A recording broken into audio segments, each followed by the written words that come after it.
Toque em quem o Senhor quiser tocar essa noite, Jesus.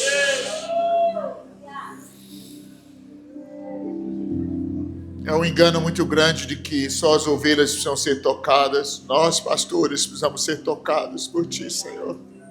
Sabe, eu acho que Jesus está tentando me reensinar algumas coisas que eu esqueci. E eu acho que uma das coisas que Jesus está tentando me ensinar nesses últimos dias, pelo menos nessas últimas 2 semanas, é que Ele é o Alfa e Ele é o Ômega. Eu falei semana passada que Jesus teve que se apresentar para João novamente em Apocalipse. Parece que de tempo em tempo Jesus tem que se introduzir, ele tem que se apresentar a gente, porque a gente se esquece de quem Ele é. A gente se esquece que Ele é o Alfa e que Ele é o Ômega, e que Ele é Senhor do tempo, e que Ele está no controle de absolutamente tudo. A gente acha que às vezes Ele esqueceu da gente, que Ele não está mais olhando para a gente. E a sensação que eu particularmente tenho é que Jesus está tentando me ensinar algumas coisas novamente. E uma delas tem a ver com o tempo. Sabe, quando Jesus te chamou, você tinha todo o tempo do mundo, você lembra? Quando Jesus nos chamou, eu tinha todo o tempo do mundo para Ele.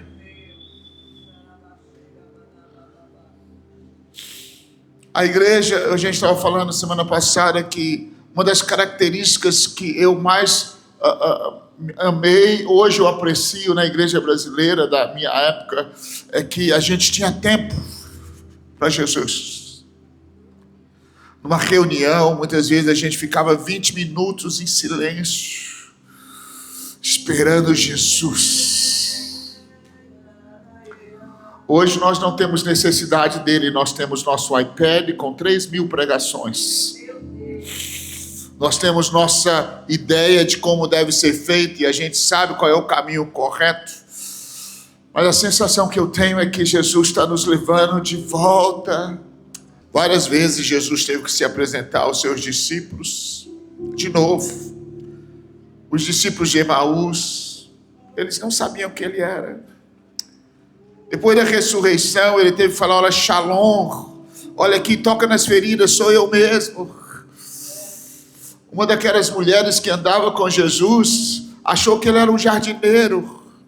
Às vezes a gente está achando que Jesus é outra coisa. A gente está confundindo Jesus com outra coisa. O nosso jardineiro, o nosso Papai Noel, qualquer outra coisa. E parece que Ele está querendo se apresentar de novo para a gente. Parece que Ele está querendo se introduzir de novo para a igreja. Ele precisou dizer para os discípulos: sou eu. Não é um fantasma, não. Sou eu. It's me.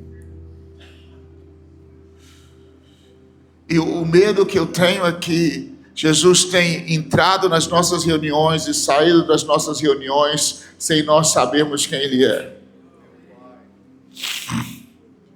E muitas vezes nós não temos essa perspectiva de que Ele está com a gente, que Ele esteve aqui. Sabe, a revelação de que Ele está com a gente é o que nos faz movimentar. Os discípulos de Emaús saíram na hora perigosa e voltaram e viajaram na hora perigosa. Que eles mesmos tinham falado: não é hora para viajar, é hora de ficar dentro de casa. Mas quando eles encontraram com Jesus, o perigo já não era mais perigo. Porque o destino gerado pela revelação de Cristo faz com que os perigos se tornem desse tamanho. A revelação de Cristo muda absolutamente tudo dentro da gente.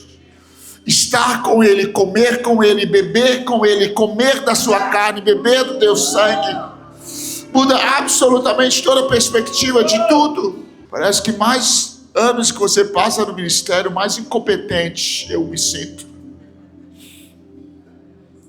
E mais despreparado eu me sinto. Quanto mais tempo eu continuo ministrando, mais eu sinto que, Jesus, eu não consigo fazer isso sem o Senhor. Eu admiro homens e mulheres de Deus que conseguem fazer sem Jesus. Eles são muito corajosos. Fazer sem Ele não dá para fazer. Dizer, sabe de uma coisa, Senhor? A lição mais importante do ministério é desconstruir dentro de nós a habilidade de que nós conseguimos sem Jesus. É dizer, sabe de uma coisa? Eu estou aqui te esperando. Ai, meu Deus. Eu não sei quanto tempo você está esperando. 1 hora, 2 horas, 10 anos. Existia uma mulher na Bíblia que ela esperou anos e anos e anos, aquela viúva, só para segurar Jesus no colo. Oh, ela diz, agora sim, eu esperei todos esses anos só para vê-lo. Hey, eu paguei um preço, eu orei, eu jejuei. Minha vida de oração, de jejum era só para esses segundos, para pegar ele no colo, segurar ele por alguns minutos. Eu espero. Ei! Ela diz, agora eu posso morrer. Come on. E para liberar uma palavra profética, só a vida de Maria. Come on. Quanto tempo você está esperando? Quanto tempo você está esperando? Você acorda de manhã e você pensa, deve ser hoje que Jesus vai fazer. E não acontece. Deve ser hoje. E não acontece. Você acorda no outro dia. Você fala, deve ser hoje. Mas enquanto você espera, a sua espera glorifica o Senhor. É como se o Senhor fala, olha o meu filho. Ele é tão desesperado por mim, que ele espera. Ele confia tanto em mim, que ele espera. A igreja tem fabricado muita coisa que é abominável diante de Jesus. Chegou a hora que nós precisamos quebrar os altares da nossa própria honra e começarmos a construir com Ele. Porque sem Ele é fogo estranho. O fogo que Ele não acendeu é fogo estranho. A tua presença, ei, é o que eu desejo. Eu já tentei com os meus braços, mas não consegui. Eu já tentei do meu jeito, mas não funcionou. Eu confesso que sou fraco e não consigo sentir. Se tua presença não for, não me faça sair daqui. Ei, Jesus. Espírito Santo de Deus, eu quero declarar sobre esse lugar agora que os anjos do Senhor estejam livres para se mover nessa casa. Eu quero declarar agora que esse lugar é do Espírito Santo. O Senhor vai arrancar as cascas que precisam ser arrancadas, as feridas que precisam ser expostas e curadas serão curadas. Deus, nesses dias nós vamos estar aqui encharcados na graça e na misericórdia. Ei, na misericórdia do Senhor. Come on, Jesus. Espírito Santo, nós declaramos que nós precisamos do Senhor nesses dias. Nós não precisamos de mais uma pregação pomposa. Nós não precisamos de mais uma palavra bonita. Nós precisamos do Senhor. Nós precisamos do Senhor. Nós precisamos do Senhor. Nós precisamos do Senhor. Meu Deus, nós já tentamos a multiplicação. A gente achou que porque a gente tinha 40 milhões de evangélicos, nós íamos mudar a nação. Senhor, o Senhor nos envergonhou e o Senhor nos mostrou que não é um número, mas são 2 ou 3 apaixonados pelo Senhor. Pai, aqui estamos envergonhados, com o coração quebrado, Rei, humilhados na Tua presença, dizendo: Deus, vem sobre nós. Depois que Moisés esperou 6 dias, sozinho, pensando, brincadeira, por que ele não me falou para vir daqui 7 dias? Por que ele me mandou vir antes? Porque ele queria que você esperasse nele, você confiasse nele. Aleluia. Tudo é perfeito no tempo de Deus, e fora do tempo de Deus não é perfeito. Se você pudesse ouvir o que o Senhor fala de você, se você pudesse ouvir o que Ele pensa de você, nem olhos viram, nem ouvidos ouviram os sonhos que Ele tem para você. Mas se você quiser, o seu Espírito vai revelar, o seu Espírito vai te entregar, o seu Espírito vai te mostrar.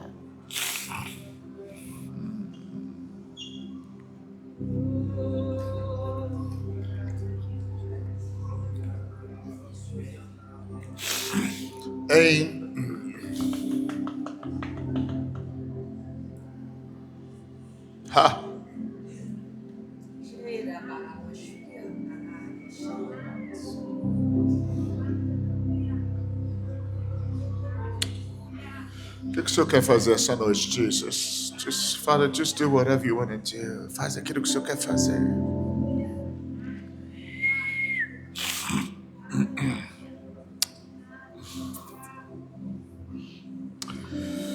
Tem muitas coisas no meu coração borbulhando que eu gostaria de compartilhar na nação brasileira. No início desse ano, no final do ano passado, eu acho que eu falei com o Kleber sobre isso. O Senhor me deu uma palavra, Ele falou aprisco. Eu queria que vocês construíssem apriscos no Brasil e nas nações. Vocês construíram estruturas, são legais, mas eu queria que vocês transformassem seus ministérios em um aprisco, a cuidar dos pequeninos que estão feridos. Nessa hora, você tem um ministério, transforma ele num aprisco.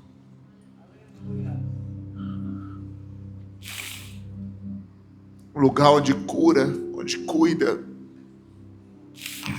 Uma coisa que acontecia no aprisco, e eu falei isso no início do ano, quando eu estava aqui no Brasil, é que Jesus, ele disse, o pastor, ele conhece as ovelhas pelo nome.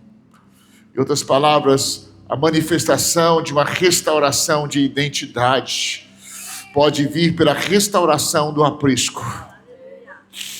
Faz sentido isso para vocês?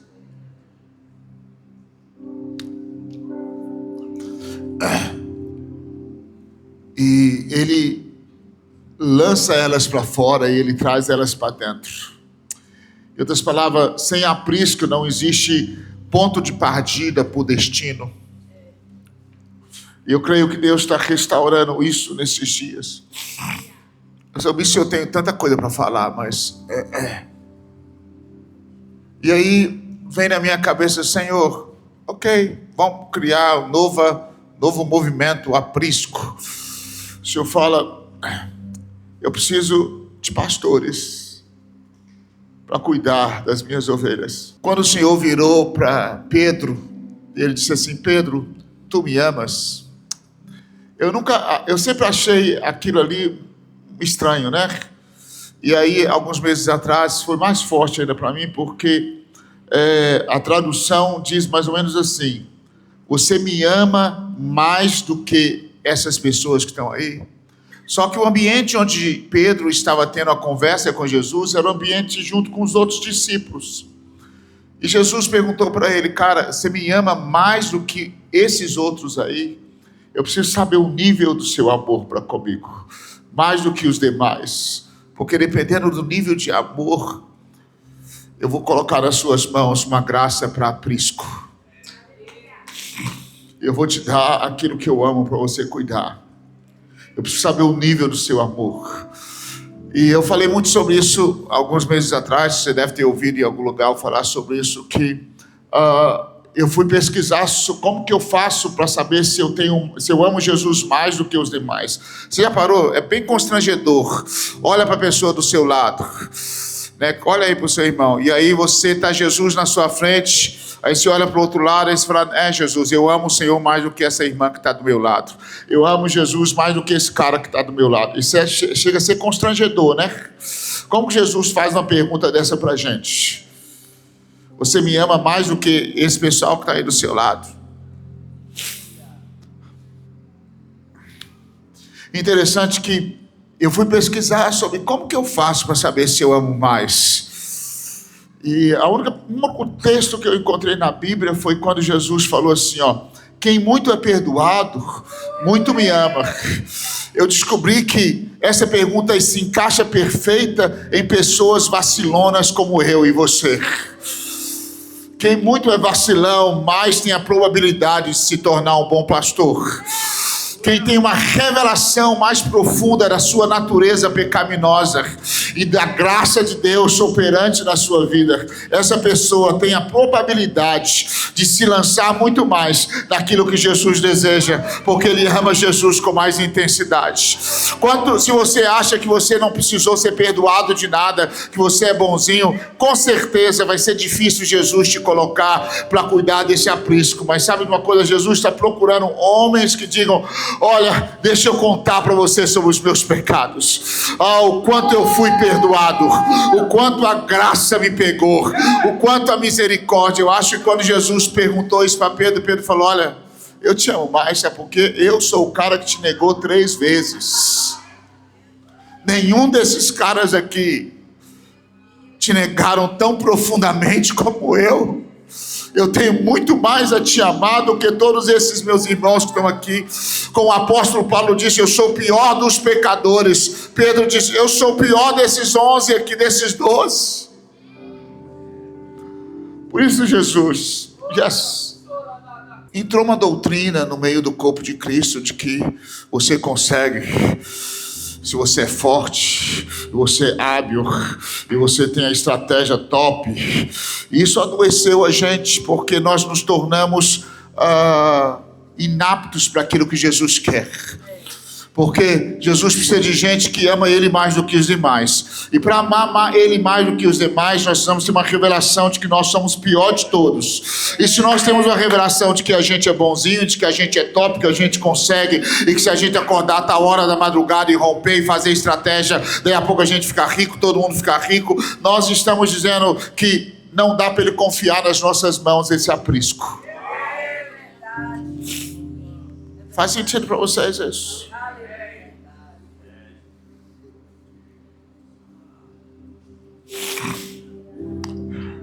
Eu vou dizer para vocês, eu estou conversando, né? Nem sei porque que eu fiquei em pé, senão eu fiquei empolgado. Jesus quer entregar nas suas mãos as ovelhas dele.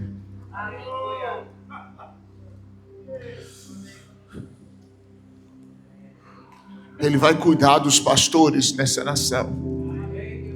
Ele vai curar os pastores. Essa semana eu estava pensando, acho que eu vou escrever um livro chamado A Celebração da Minha Humanidade. Porque a revelação das minhas mazelas tem me feito chegar perto de Jesus. A revelação da minha humanidade no seminário, todo seminário que você pagou para comprar, aquelas apostilhas que te prometem que você vai sair de lá o super-homem, o cara que vai ganhar o mundo e vai mudar tudo. Essas apostilhas todas de repente se mostraram incompetentes, porque quando você descobre que eu sou homem e ele é Deus, que você entra num terreno de eternidade. Come on, se confessa. É a revelação da minha humanidade que me faz falar: eu não posso andar sozinho. É a revelação da minha humanidade que me faz levantar de manhã cedo e falar: eu não posso sair de casa sem ficar com Jesus um pouquinho. É a revelação da minha humanidade que me faz comer da palavra. É a revelação da minha humanidade que me faz, quando Deus me coloca na frente de um monte de ossos secos, eu viro para ele e digo: tu sabes. Eu não consigo, mas o Senhor pode. Faz sentido isso para vocês? Ouça aqui, meus queridos irmãos. Eu estou aqui com uma toalha nas minhas mãos e um balde na minha mão para lavar seus pés. E dizer para vocês o quanto eu amo vocês, o quanto eu sou grato a Deus por vocês cuidarem da ovelha que pertence ao meu amado Jesus. Eu estou aqui para te dizer muito obrigado por amar a noiva do Cordeiro. Eu estou aqui para te dizer: Hey, Kamosh, Naete, Suriamanasad, Rabashad. E Jesus não vai te deixar no meio do caminho, mas Ele vai cuidar de você, e Ele vai curar você, e Ele vai sarar você. Eu sou um dos que mais tem falado como é difícil, não conta para ninguém não, mas como é difícil liderar nesses dias, não é verdade? O Kleber tem falado muito sobre isso. Como é difícil, o que você posta as pessoas criticam. Se você não posta, ele não tem nada para falar. Se você posta, ele é orgulhoso. Se você anda mal arrumado, Deus está amaldiçoando o cara. Se você anda bem arrumado, o cara não presta, está roubando. Então nós vivemos num campo minado hoje. Verdade. Verdade. É muito difícil. Eu pensei: Senhor, como é difícil levantar um exército de pastores, de líderes para cuidar desse aprisco que o Senhor está querendo fazer. Porque é tão difícil, é um momento tão difícil. Hoje à tarde eu estava pensando sobre um cara na Bíblia, que foi levantado num momento muito difícil. E foi como se o Senhor falasse comigo: Judson, nesse momento difícil eu vou levantar os melhores líderes que eu já tive nessa nação.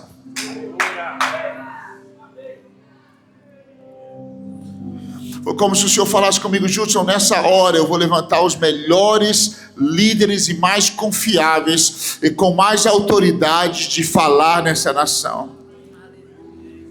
E o Senhor me levou para algo que é simples, Vocês, e by the way, por falar nisso, a maioria de vocês provavelmente prega 1000 vezes melhor do que eu. Por isso que eu estou conversando com vocês, batendo papo.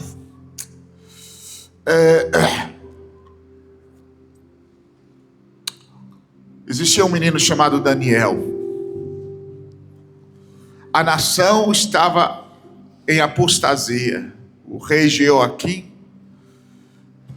apóstata diante do Senhor. O povo de Deus estava completamente perdido. Não tinha ouvido os profetas. A gente precisa de muito tempo para falar sobre isso, mas vamos lá. Jeremias profetizou por muito tempo, eles não ouviram. Os profetas vieram, eles não ouviram. E por causa disso, eles estavam em caos. O povo de Deus estava em frangalhos, em orgulho ainda, sofrendo, arrebentado, e a coisa estava terrível. Nessa atmosfera, fica pior ainda, tem sempre como ficar pior ainda. Que aí veio o rei de Babilônia, Nabucodonosor, e pegou o rei Jeoaquim, e arrancou ele de Jerusalém, e levou junto com ele os utensílios da casa de Deus. Levou junto com ele tudo que tinha.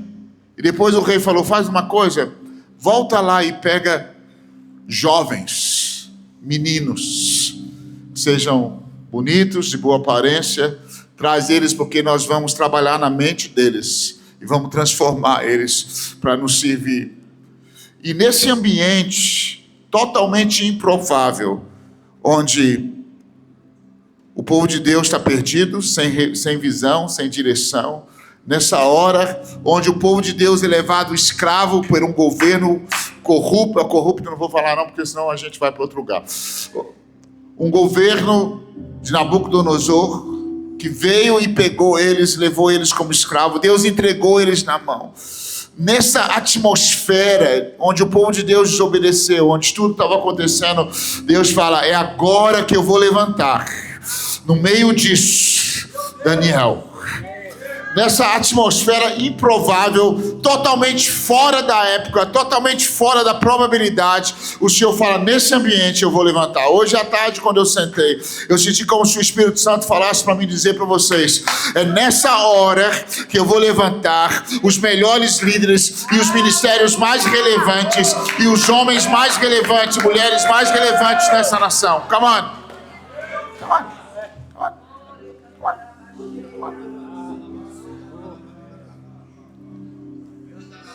Hey, kala sheko romana shand rabashand rabashad. E koroshna masand rabasheka. É nessa hora. Come on, Jesus. É nessa hora que Deus vai levantar você, Daniel. Eu preciso, tá caos, mas preocupa não. Deus tem um Daniel que ele está levantando. Deus tem Daniéis que ele está levantando nessa hora. É um momento de caos, é um momento de confusão, de medo, onde Nabucodonosor está prevalecendo, onde Jeoaquim está tendo seus olhos furados, não sei se é ele direito, mas ele está sendo acorrentado. Nessa hora,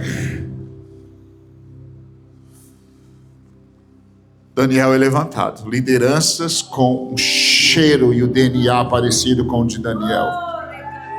Mas, primeira coisa que Daniel tinha, ele tinha um nome. Ele tinha um DNA. O nome de Daniel era: Deus é juiz. Primeira característica dessa liderança é que ela não tenta fazer justiça com as próprias mãos, mas é uma geração que confia no juízo eterno, em um Deus que julga tudo. É uma geração que diz: Deus, é o meu juiz. Oh, minha é vingança, diz o Senhor, eu retribuirei. Há um batismo que vem sobre a identidade dessa liderança, onde ela diz: preocupa não, quem vai julgar é Deus. Quem vai fazer é Deus. Eu não vou expor a minha própria vontade, eu não vou estabelecer a minha própria... Come on! Uma coisa que a gente fala muito pouco, mas Daniel era eunuco.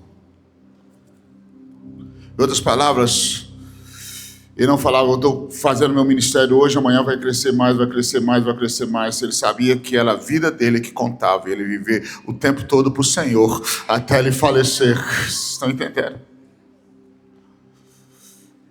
Eu tenho tanto para falar sobre isso. Ele sabia que ele ia depositar o que ele tinha em pessoas que provavelmente não tinham o DNA dele. Terceira coisa, que é tão simples. Você provavelmente já pregou sobre isso umas 1000 vezes. Daniel entendeu a importância de ter amigos de oração. Na hora que a coisa ficava feia, ele chamou os seus amigos e falou: olha, se a gente não orar, nós vamos morrer. Vamos passar a noite orando. Entendeu que ele precisava de outros. Deixa eu falar com você, pastor, não dá para fazer sozinho. Se você não encontrar 2 ou 3 amigos na sua cidade para orar com você, os sonhos loucos de Nabucodonosor vão acabar te matando. Come on, Jesus. Você precisa encontrar 2 ou 3 irmãos de oração que vão orar com você. Daniel falou: vem comigo, gente, ora comigo. Porque existe uma sentença de morte sobre a terra. Eu preciso de oração. Ora comigo.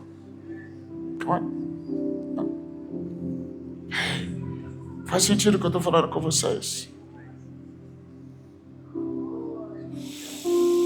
Ei, Jesus.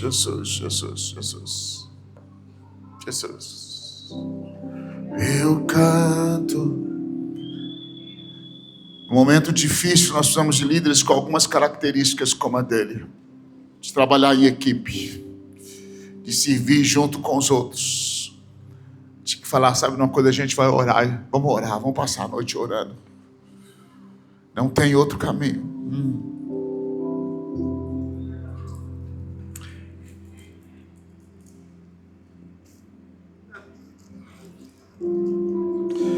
Uma das coisas que eu amo sobre Daniel é que ele passou por vários reis e ele permaneceu. Em outras palavras, não importa quem está no governo, quem está reinando, ele está sentado à direita de Deus Pai, junto com Jesus. Não importa o que aconteça. Passa um, passa outro, passa um, passa outro. A minha fonte é o Senhor. A minha esperança é o Senhor. Hoje eu fiquei tão esperançoso quando isso veio no meu coração. Como se o Senhor dissesse assim: Judson, eu vou levantar nessa hora meus Daniéis nessa nação para ajudar vocês. E quando eu leio o livro de Daniel, sabia que Daniel não era um livro muito reconhecido pelos judeus, né? Daniel não era muito reconhecido como profeta, porque primeiro ele não tinha título de profeta, não tinha o reconhecimento profético. Então o livro de Daniel ficou na terceira, tem 3 classes, né? Tem a primeira, a segunda, ele ficou na terceira classe, como se fosse o quê? Profeta, mas aí vem Jesus e fala: eu leio Daniel, eu estou cheio de esperança para vocês, estou cheio de esperança para a igreja no Brasil. Porque nós estamos descobrindo que no momento difícil do mundo, olha bem isso, eu não vou mentir para vocês, vai ficar um pouco mais difícil no mundo. Mas nessas horas, você já vai estar posicionado em lugares estratégicos em Deus, para funcionar com uma autoridade assustadora. Eu vou repetir isso mais uma vez. Deus vai te posicionar em lugares estratégicos, na sua cidade, na sua nação, no seu povo, aonde Ele te chamou.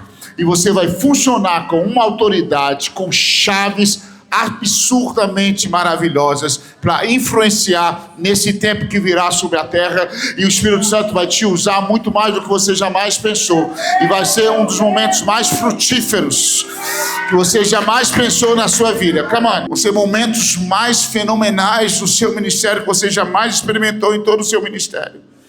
Porque você vai ser posicionado num momento onde aparentemente não é propício para algo romper. Daniel, pensa bem. Isso é o que mais me assusta em Daniel, assim, para ser sincero. Daniel não floresceu em Jerusalém, ele floresceu em Babilônia. Eu me lembro quantas vezes eu pregava: caiu Babilônia, Deus vai derrubar Babilônia, quebrar Babilônia. De repente o Senhor vem e fala comigo: Judson, eu deixei Babilônia aí porque eu preciso que Daniel floresça dentro de Babilônia. Você está querendo quebrar Babilônia, preocupa não, eu vou destruir Babilônia. Mas deixa eu dizer uma coisa: Babilônia está aí para que eu levante os meus Daniéis nessa hora, para ser luz no meio de Babilônia. É o sistema corrupto que eu vim, a igreja corrupta, os pastores manipuladores que me manipulam. Para com isso. Se Daniel conseguiu romper debaixo da liderança de Nabucodonosor, e um ambiente perverso e corrupto, que matava o cara só porque ele orava. Come on, para de reclamar da vida.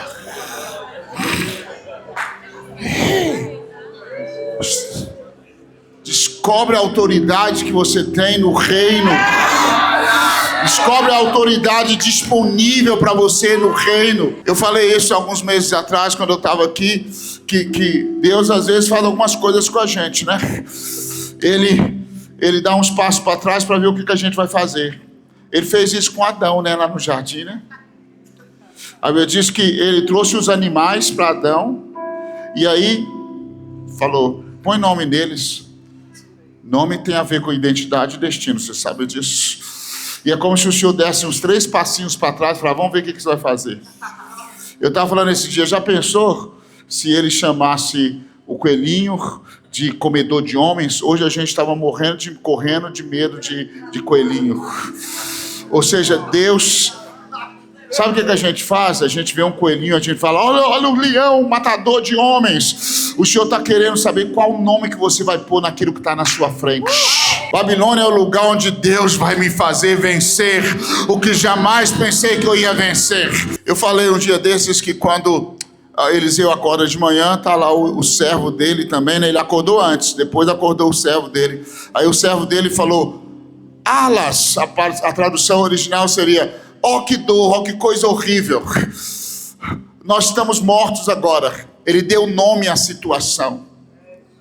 Ele deu identidade ao que estava ali na frente dele. Eliseu falou, eu já dei um nome antes de você dar. Vai ser o dia mais glorioso nosso. Vai ser a vitória mais fenomenal que nós temos. Para de dar nome. Daniel não estava em Babilônia. Daniel estava na terra que o Senhor fez, onde ele é o Senhor dos senhores, o Rei dos reis, o príncipe da paz, o Criador dos céus e da terra. Do Senhor é a terra e a sua plenitude. Então não existe ambiente onde você esteja que esteja fora da autoridade de Deus. Vocês entendem isso? Isso precisa entrar na sua vida. Come on. Isso precisa encharcar o seu coração. Porque algo deu errado, porque algo desmoronou, porque isso aconteceu. Para com isso. Você vive pela fé e não pelas suas emoções. Você vive pelo aquilo que sai da boca de Deus e não aquilo que sai da boca dos homens. Você vive pela palavra de Deus e não pela palavra dos homens. Nós precisamos levantar Daniéis nessa hora que vamos dizer, sabe de uma coisa? Deus me falou e eu não vou sair daqui até que cumpra. Porque a palavra é essa terra que o Senhor me deu, mana leite e mel. Porque eu sei que o Senhor não ia me colocar em outro lugar que não manasse leite e mel.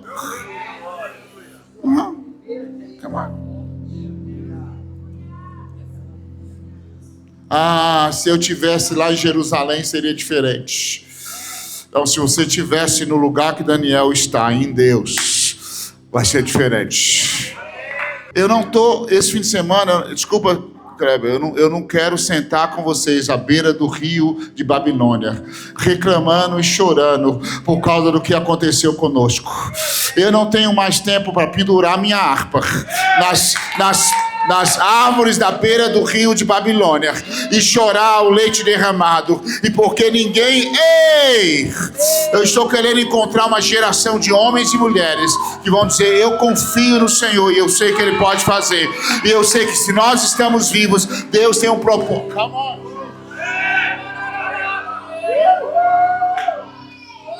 Se nós estamos aqui na nação nessa hora, é porque nós estamos vivos para ver o que vai acontecer agora. Vocês estão vivos para uma razão. Deus preservou vocês na nação brasileira para essa hora. Deus preservou vocês aqui para essa hora. Vocês estão nessa nação para essa hora, porque Deus falou, eu não vou deixar você morrer, porque eu quero te usar para essa próxima estação. E eu quero te dizer uma coisa, se você e Daniel, eles vão te encontrar. Na hora que a crise se estabelece na terra, eles vão atrás de você. Vai bater lá na porta da sua casa. O prefeito da cidade, os poderosos da cidade, falar: me diz uma coisa, você sabe ouvir Deus? Você sabe discernir o que está escrito na parede? Você sabe ler o que está escrito? Hey, hey. Come on.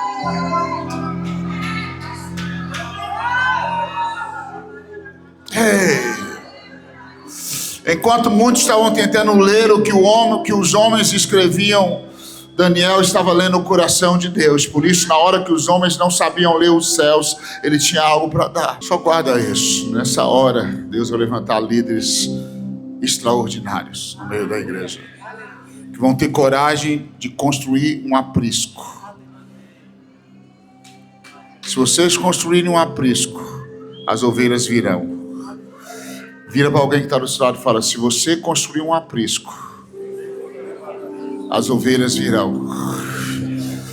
Se você virar as mesas e transformar e restaurar a identidade da casa do Senhor, os milagres vão acontecer.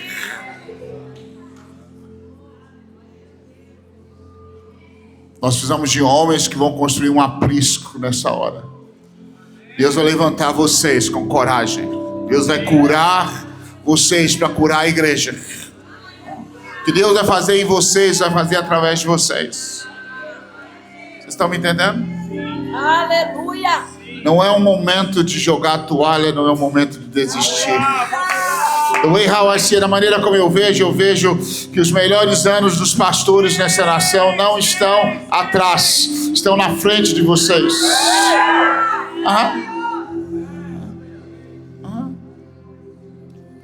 Antes nós pastoreávamos uma igreja emocional. Hoje nós estamos conseguindo pastorear uma igreja que é amadurecida, que está falando: sabe uma coisa, a gente não quer só sentir algo, a gente quer ter convicção do que Deus está falando. Então nos dê a palavra. Sabe o que Daniel tinha? Ele tinha um apego às escrituras como ninguém.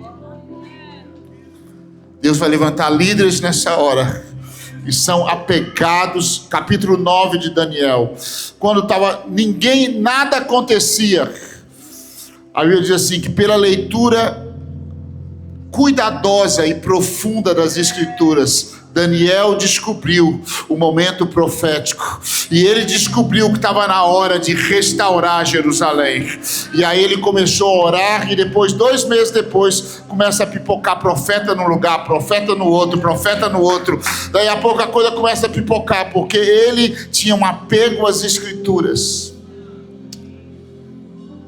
E o mais importante não, mas ele sabia como lidar com os decretos injustos da nação.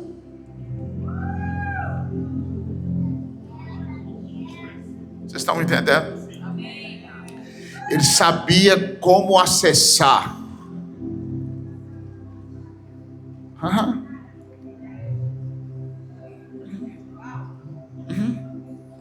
Se você pensar bem, a maneira como Esther lidou com os decretos foi o mesmo que Daniel lidou com os decretos. Quando ele ficou sabendo do decreto, ele subiu para orar do mesmo jeito que ele fazia. Quando Esther foi impactada pelo peso do decreto, ela declarou jejum e oração dentro do palácio com todo mundo que estava junto dela. Eles entenderam. Oh, Jesus!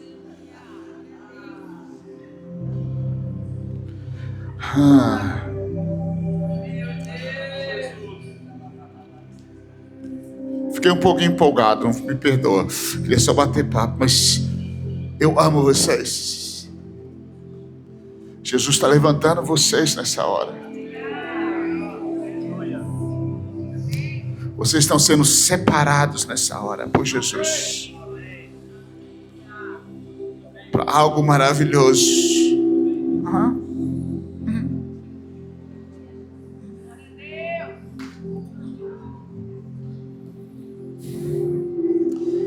Babilônia não tem controle sobre você nenhum.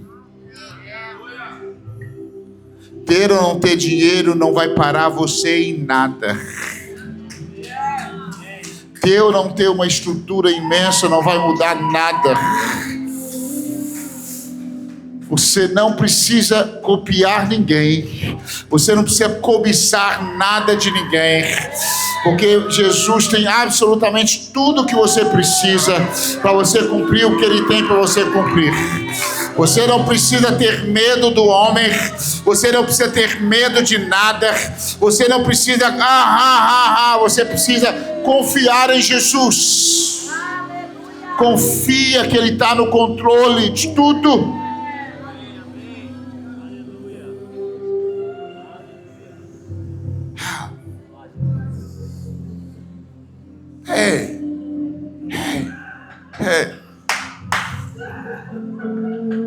Existe uma igreja nessa nação assentada na beira do caminho, não enxerga mais, sabe por quê? Com uma capa. Eu sou filho de Timeu, de um homem muito amado, mas eu tô cego, eu não consigo mais ver. E começa a murmurar, começa a reclamar, começa a dizer: eu sou injustiçado. Existe uma outra parte que está sentada na beira do rio, do poço onde alguns são curados, dizendo: ninguém me põe lá dentro, é injustiça, eu sou injustiçado, eu fui injustiçado. Para com isso.